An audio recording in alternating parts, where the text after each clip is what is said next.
Hello everyone, welcome back.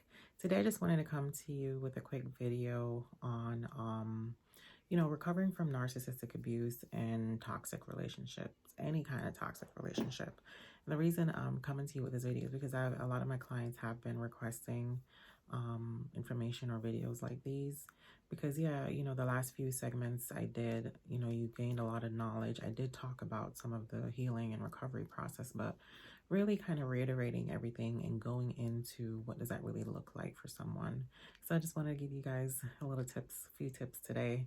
So the first step would be to come to full acceptance of this individual for who they are, what they are, and the damage they've caused you, right?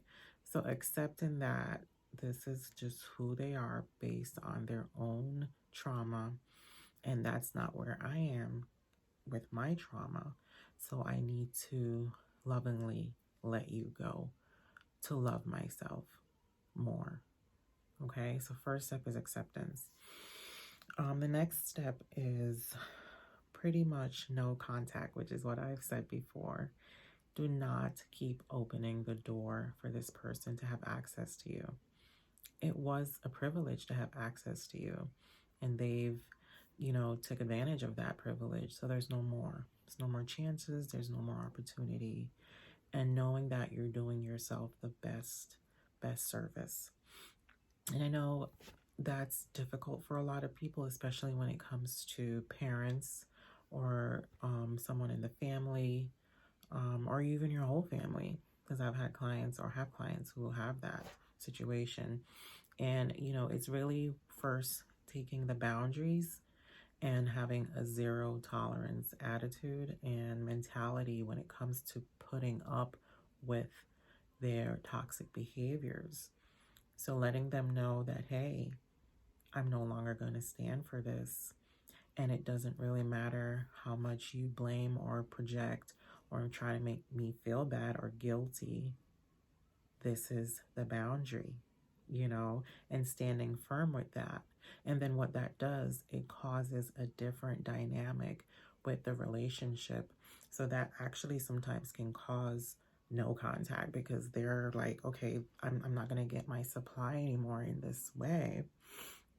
Or sometimes they'll learn to respect your boundaries and finally give you the credit you deserve. So it can go either way. But the first step is definitely having those boundaries if it's someone that you feel like, hey, I can't go no contact with, or I'm not ready. And that's perfectly fine too. And then the third will be self-love and healing. Self-love and healing comes with forgiveness. Forgiving yourself for the mistakes you've made. Forgiving yourself for not having the boundaries that you should have had. You didn't know better at the time.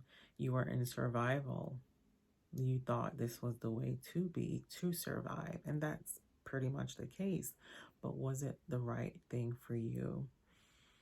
Right? And now that you're becoming more aware and you're doing the work and doing the healing, coming to therapy, watching self-help videos like these, doing reading upon mental health and trauma, you're recognizing that, okay, I need to have a different position in how I've been playing my position in this family dynamic, in this relationship, couples dynamic, whatever dynamic you found yourself in, okay? Forgiving yourself and loving yourself and accepting yourself for the fact that, hey, I am fragile right now.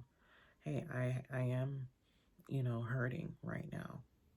But knowing that it's part of the process, it's going to get better as long as you continue to have your boundaries, your no contact, and recognizing and accepting these individuals for who they are. Okay, so with that being said, I kind of went ahead myself. I do have some statistics on domestic violence and abusive partner relationships to kind of give you guys an awareness of, hey, this is serious stuff. This is not about being petty or being angry.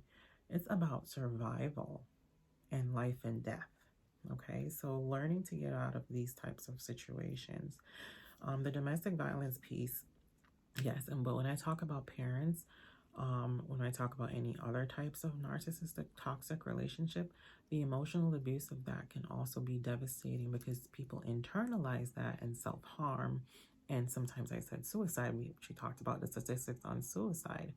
So with talking about the domestic violence, the physical abuse, the verbal abuse, all of it, they're all pretty bad and they can end up with fatal results, right?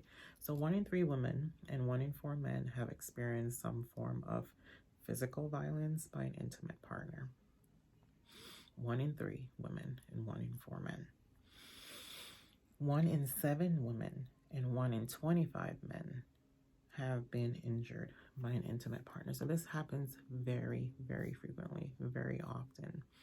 So you guys have to, know that this is a survival thing. It's a self-protection method.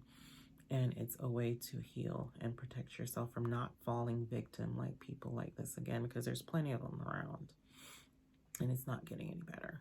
Okay, so sorry to be the bearer of bad news, but I'm also coming to you with armed information to arm and protect yourself and loving yourself and putting yourself first, which I tell clients, take a page out of the narcissist book.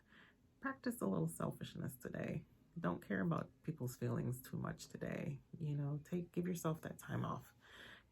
So thank you guys so much for joining me, and hopefully you got something from today. Comment, like, subscribe, and let me know what you guys would like to continue to see moving forward.